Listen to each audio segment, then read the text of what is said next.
열왕기상 3장. 지난번에는 열왕기상 서론했고요. 오늘 이 열왕기상 3장을 통하여 이 솔로몬의 지혜에 대해서 잠시 살펴보기를 원합니다. 그 독일의 연극을 위한 시나리오 희곡 작가 중에 한 명이 이런 시나리오를 썼습니다. 제목이 백묵원입니다. 좀 긴데 백묵원, 백묵. 그 흰 분필 있죠. 흰 분필로 원을 이렇게 만들었다 해서 백묵원이라는 작품인데 그 소설이죠. 그 총독이 전쟁을 하다가 붙들려서 사형을 당하게 되니까 그 부인도 다급하여서 이제 도망을 가야 됩니다. 열심히 짐을 챙기는데 값진 것을 이렇게 다 챙기고 나서 그 작품 가운데 아들을 그냥 챙기지 않고 그냥 놔두고 갑니다. 그 집안에 하녀가 한 명 있었는데 그 하녀가 아들을 불쌍히 여겨서 그 어머니는 소설이니까 그렇지요. 어머니는 그냥 아들을 놔두고 갔습니다마는 이 하녀가 그 아들을 안고 도망을 가는데 열심히 도망을 하다가 보니까 너무 힘들어요.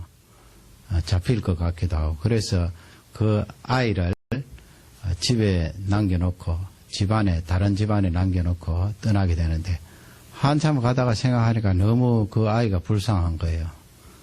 그래서 다시 그 아이를 자기의 친아들처럼 삼기로 작정을 하고 그 아이를 다시 데리고 와서 친아들처럼 그렇게 지내게 되는데 전쟁이 끝이 났습니다. 전쟁이 끝이 나니까 이 부인, 총독의 부인이 자기 아들이 그 하녀에게 가 있다는 것을 알았어요. 많은 유산이 그 아들에게 있기 때문에 소송을 걸었습니다. 재판을 하게 되었는데 누가 진짜 어머니냐. 재판관이 그 판결을 하는데 백묵으로 원을 이렇게 서클을 그렸어요. 그리고 중간에 아이가 많이 장성을 했잖아요. 물론 어린이지만은 그 어린이를 세우고 양쪽에 하녀, 그 길러준 어머니, 또 한쪽에는 낳아준 어머니 이렇게 세워놓고 팔을 잡게 했습니다. 왼손 오른팔 잡고 당기는 거예요. 당겨서 원 바깥으로 나가는 쪽이 진짜 엄마다. 그렇게. 그 소설이니까 그랬죠. 그렇게 해서 양쪽에서 당기는데 어느 쪽으로 갔을까요? 그 소설에서는 자기를 낳은 어머니가 힘껏 아이 팔이 떨어지든 말든 힘껏 당기는 바람에 그 어린이가 그 총독 부인에게로 당겨갔습니다. 재판관이 그것을 보고 총독 부인이 진짜 엄마다 그렇게 판결을 하지 않고 그 하녀, 길러준 어머니, 그 어머니가 어머니다 그렇게 판결하는 내용이 그 소설에 나와 있는데요. 지금부터 한 7, 80년 전에 이 작가가 살고 1956년도에 세상을 떠났는데요. 그런 작품의 힌트를 어디에서 얻었을까요? 바로 이 열왕기상 3장에 나와 있는 솔로몬의 재판에서 힌트를 얻게 되었습니다. 보면 알지요.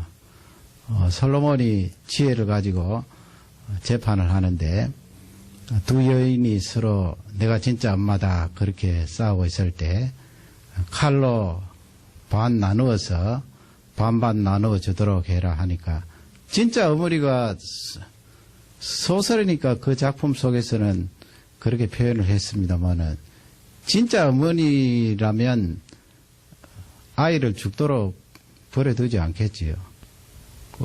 그냥 저 여인에게 아이를 주십시오.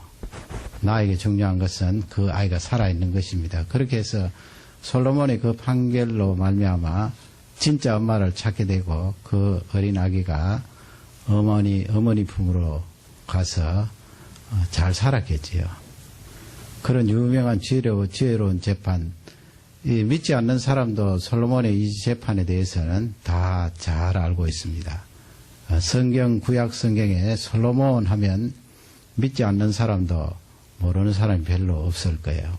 그 하나님께서 솔로몬 임금님에게 지혜를 주셔서 그렇게 판결을 하게 되었는데, 솔로몬이 1000번제를 지난번에 말씀드린 대로 하나님 앞에 드릴 때에 하나님께서 그에게 묻지 않습니까? 네가 무엇을 구하느냐? 그렇게 할 때 이 솔로몬이 지혜를 구합니다. 하나님, 저에게 물질 주십시오. 오래 살게 해주십시오. 건강 주십시오. 그렇게 기도하지 않고 어떻게 하면 이 하나님의 백성들을 잘 다스릴 수가 있겠습니까? 지혜를 주십시오.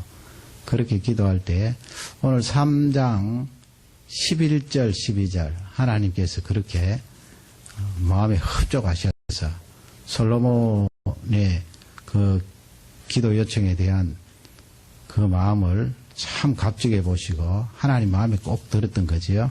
11절 말씀을 우리 다 같이 읽도록 하겠습니다.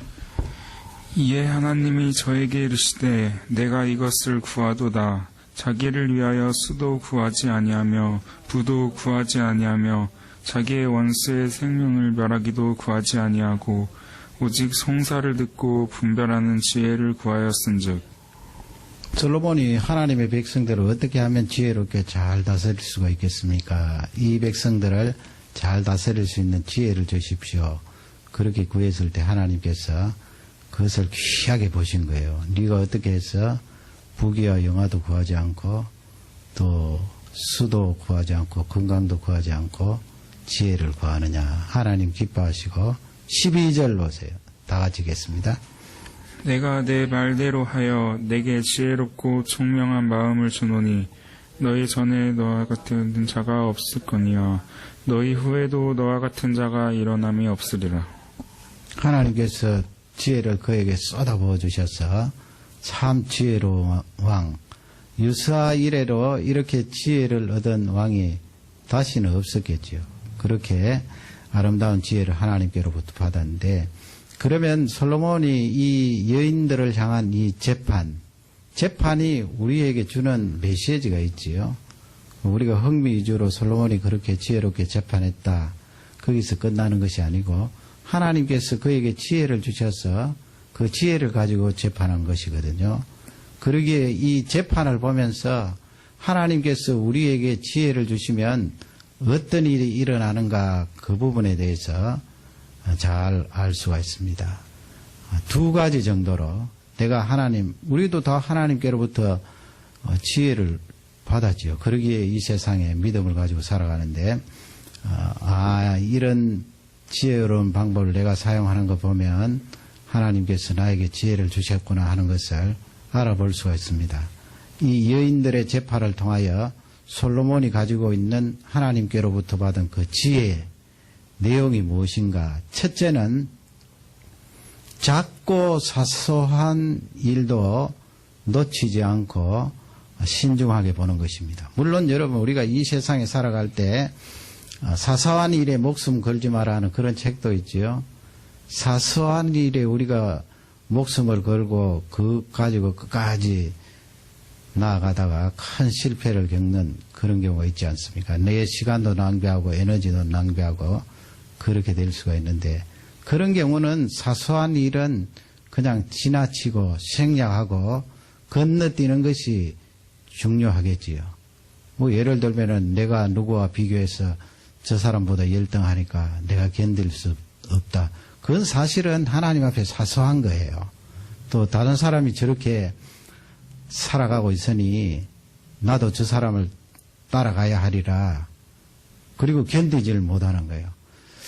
그런 것은 이제 사소한 것인데, 지금 솔로몬이 사소한 일도 놓치지 않고 한 것은 생명이 걸린 문제입니다. 거기에다가 한 아기에 대한 그런 진로가 걸린 문제예요.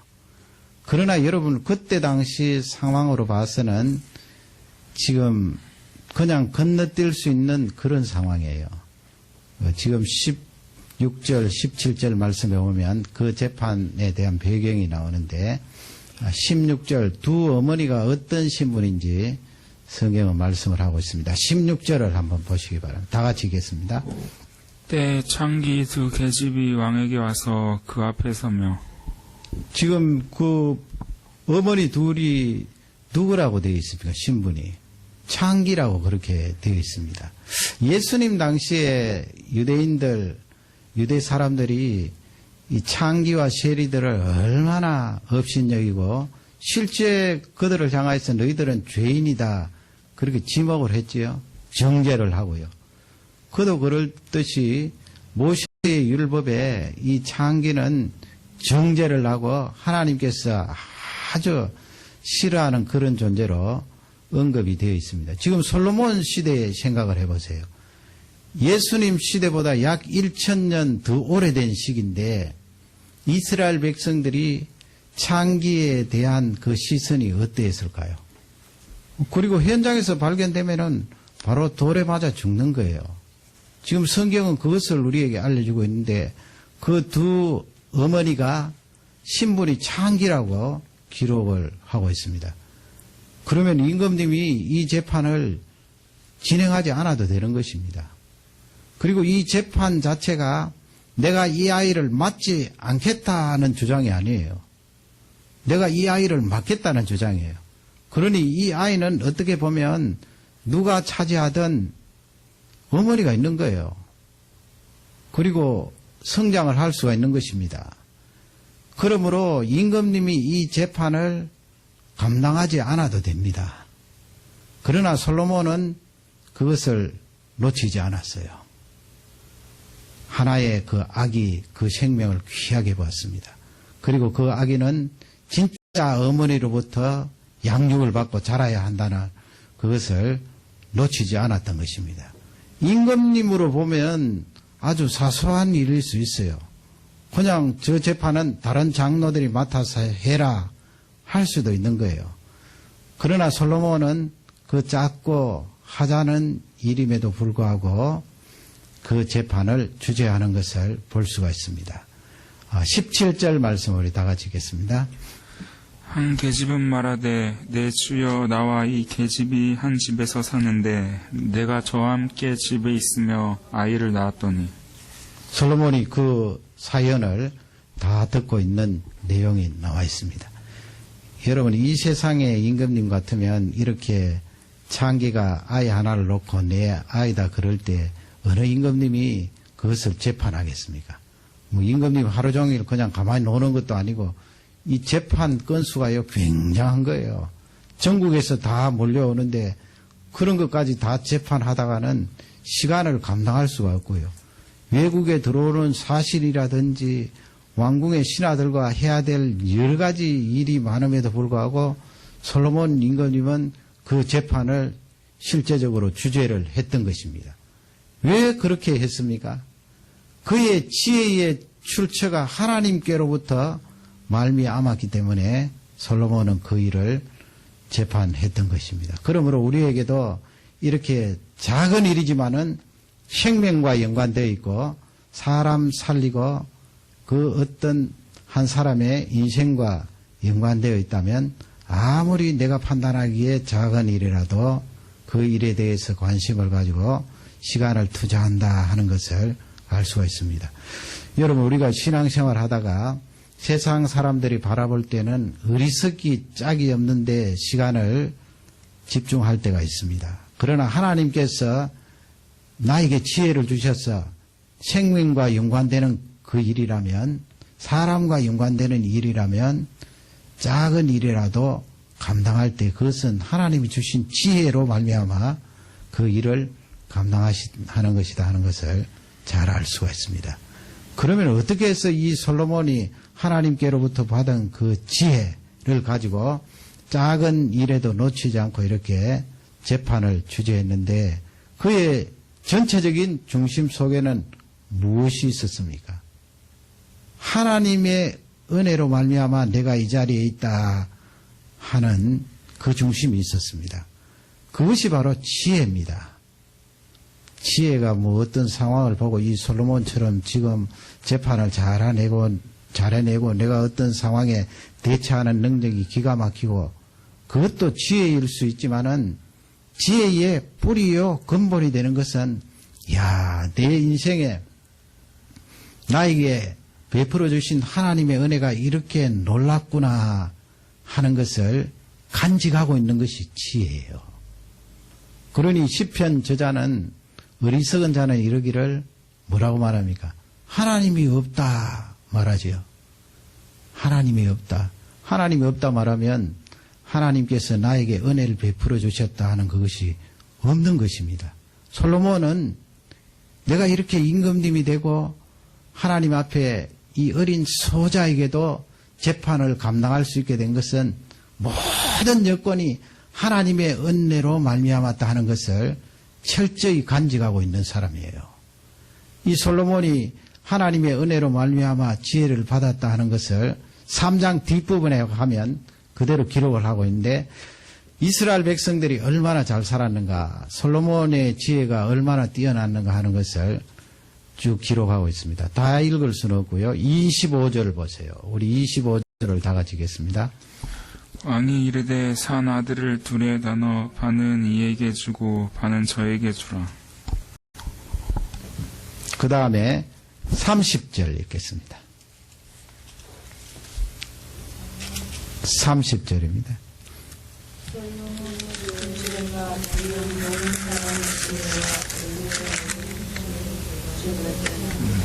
3장 30절 다시 한번 더 읽겠습니다.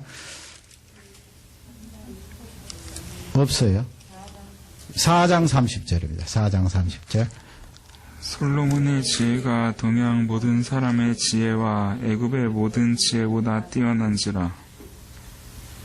지금 솔로몬의 지혜가 모든 주위에 있는 나라들보다 훨씬 뛰어났다 하는 것을 기록하고 있습니다. 34절 읽겠습니다. 모든 민족 중에서 솔로몬의 지혜의 소문을 들은 천하 모든 왕 중에서 그 지혜를 들으러 왔더라. 예, 모든 지역에서 솔로몬의 지혜를 보고 배우려고 찾아오는 모습을 볼 수가 있습니다. 이스라엘 백성들은 또 이 4장 25절에 보면 얼마나 잘 살았어요. 평화를 누리면서 경제 생활을 하고 또 전쟁이 없으니까 말이죠. 얼마나 그 시대가 평안했겠습니까? 그것은 바로 하나님의 은혜로 말미암아 내가 이렇게 임금님이 되고 이스라엘 백성들에게 평안이 찾아왔다 하는 것을 이 솔로몬이 잘 간직을 하고 있었습니다. 그것이 바로 지혜인 것입니다. 하나님이 지혜를 주셨기 때문에 그것을 깨닫고 나아갈 수가 있게 된 것인데요. 원래 이 솔로몬은 임금님이 될 서열이 아니죠. 우리가 사무엘 하를 공부했습니다만은 첫 번째 아들은 누굽니까? 다윗의 암논이잖아요. 암논이 가정의 불화로 말미암아 세상을 떠나게 되고 그 다음에 두 번째 아들은 성경의 뒷부분에는 등장하지도 않고 아마 일찍 세상을 떠났나 봅니다.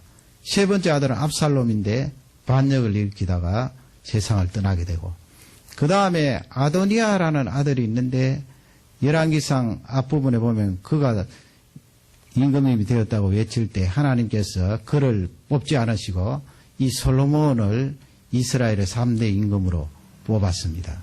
지금 솔로몬의 어머니가 누구입니까? 바세바라는 여인입니다. 정상적으로 정식으로 결혼해서 얻은 아내가 아니고 다윗이 술수를 벌여서 빼앗은 거지요. 그리고 진짜 남편인 우리아를 전쟁터에 보내서 죽게 만든, 그리고 나중에 남편이 세상 떠났으니까 이 바세바를 얻어서 낳은 아들이 바로 첫 번째 아들은 세상 떠났지요. 솔로몬과 다윗 사이에. 이 솔로몬은 그 뒤에 얻은 아들이에요. 그러니 서열이 뒤로 밀리고 그 어머니를 보면 임금님이 될 수 있는 상황이 아니에요. 그럼에도 불구하고 하나님께서 이 솔로몬을 뽑으셔서 이스라엘의 왕으로 삼았습니다. 솔로몬이 그것을 안 거지요. 하나님 아버지, 저는 너무나 작습니다. 이 백성들을 다스릴 수 있는 지혜가 없습니다. 하나님의 지혜가 필요합니다. 하나님의 은혜를 구한 거 아니에요. 그렇게 구한 것은 하나님의 은혜로 내가 임금님이 되었지만은 이 많은 백성들을 다스릴 수 있는 하나님의 은혜가 필요합니다. 그것을 고백한 것입니다. 하나님께서 그것을 기쁘게 보셨죠. 그러니 이 솔로몬에게는 하나님의 은혜로 내가 임금이 되고 이스라엘을 다스릴 수 있게 됩니다 하는 그 지혜가 충만하게 있었기 때문에 이렇게 작은 사소한 일에도 생명과 연관되어 있을 때 지나치지 않았습니다. 옛날에 임금님들 아기 생명 하나, 그것도 뭐 아기가 죽는 문제도 아니고요. 어느 엄마가 데리고 가든 데리고 가면 되는데 그것을 놓치지 않고 재판했다는 것은 지혜 중에 지혜예요. 솔로몬이 가지고 있었던 지혜예요. 그것을 판가름해내는 지혜는 하나님께로부터 왔습니다. 우리 예수님도 보세요. 요한복음 3장에 보면은 우리 예수 믿는 사람이 가장 많이 외우고 가장 많이 읽는 성경 구절이 어디인가 하면 그건 동서양을 막론하고 마찬가지예요. 바로 요한복음 3장 16절이에요. 하나님이 세상을 이처럼 사랑하사 독생자를 주셨으니 이는 저를 멸망치 않고 영생을 얻게 하려 하심이니라. 하나님의 사랑. 그걸 가장 많이 암송하고 가장 많이 읽거든요. 과거에 그런 것이 아니고 지금 현재도 그렇고 앞으로도 그럴 거예요. 그 유명한 성경이 다 마찬가지입니다만은 그 가운데 이렇게 많은 사람들이 읽고 암송하고 그 횟수 빈도가 높아지는 요한복음 3장 16절 예수님이 그 말씀을 하실 때 수없이 많은 무리들에게 하신 말씀 아니에요. 누구에게 하셨습니까? 요한복음 3장에 보면은 니코데모라는 율법학자잖아요. 그 사람이 예수님 앞에 밤중에 나와왔을 때 하나님 앞에 우리가 구원을 받을 수 있는 길이 어떠하냐 그것을 그에게 차근차근 설명하면서 나중에 요한복음 3장 16절을 그에게 말씀하신 거예요. 예수님이 얼마나 바쁘셨습니까? 밥 드실 시간도 없을 만큼 정신없이 사람들이 몰려오고 하나님의 말씀을 증거하셔야 되는데 밤중에 이 니고데모가 찾아왔을 때 예수님이 물리치지 않고 구원에 대해서 차근차근 설명하다가 그 니고데모 한 사람에게 하신 말씀이 요한복음 3장 16절이에요. 그것이 요한 사도에 의해서 기록이 되고 지금 수천 년 전에 지금에도 가장 많이 암송되고 읽혀지는 귀한 구절이 된 것입니다. 예수님은 하나님의 지혜 그 자체입니다. 그러기에 한 사람도 놓치지 않은 거지요. 그 니고데모 한 사람 살리기 위해서 하신 말씀이 수없이 많은 인류 가운데 그 말씀을 붙들고 구원함을 받고 하나님의 사랑을 깨달은 사람이 얼마나 많습니까? 바로 뒷장에 요한복음 4장에 보면 수가성 여인이 나옵니다. 사마리아 여인이죠. 원래는 예수님 유대인이기 때문에 그 사마리아 쪽으로 가시지도 않아요. 대개 유대인들은 요단강 동쪽으로 건너서 요단강 동쪽으로 해서 올라가서 다시 요단강 건너서 갈릴 쪽으로 가게 되는데 우리 예수님은 그 사마리아 쪽을 통과해 가셨거든요. 그리고 한낮에 정오 때 우물가에 그 여인이 나올 줄 아시고 우물가에 가셔서 물을 달라고 말씀하신 우리 예수님. 그 여인에게 예수님께서 영원히 목마르지 않는 물을 가지고 계신다고 그랬잖아요. 영생하는 물. 그 여인 한 사람에게 말씀하신 거예요. 그리고 유대인들이 다 싫어하는 사마리아 사람들, 그 가운데 여자 한 사람에게 예수님이 집중하셔서 그 말씀을 하시지 않았죠. 그리고 4장 23절에 보면, 23절 24절에 보면 하나님은 여기 계시니 예배하는 자가 신령과 진정으로 예배하느니라. 얼마나 유명한 말씀이에요. 성령 하나님과 진리의 말씀을 의지해서 하나님을 찬양하고 예배하는 예수님께서 예배에 대해서 우리에게 알려주신 귀한 말씀 아니에요. 그 말씀이 바로 한 사람 사마리아 여인을 향해서 주셨던 말씀이에요. 예수님은 지혜의 그 자체이십니다. 솔로몬에게 지혜를 주셨던 분이에요. 솔로몬이 가지고 있었던 지혜, 예수님은 지혜의 원천이기 때문에 그 맥락은 가치예요. 사소한 일 같아 보이지만은 한 사람의 생명과 연관되어 있을 때는 그 위대하고 크신 예수님 시간을 투자하셔서 장소를 고르셔서 그 여인에게 말씀을 전가하시고 지금까지 수없이 많은 인생들에게 하나님의 말씀을 듣고 알도록 그렇게 하신 것입니다. 이 내용이 얼마나 중요합니까?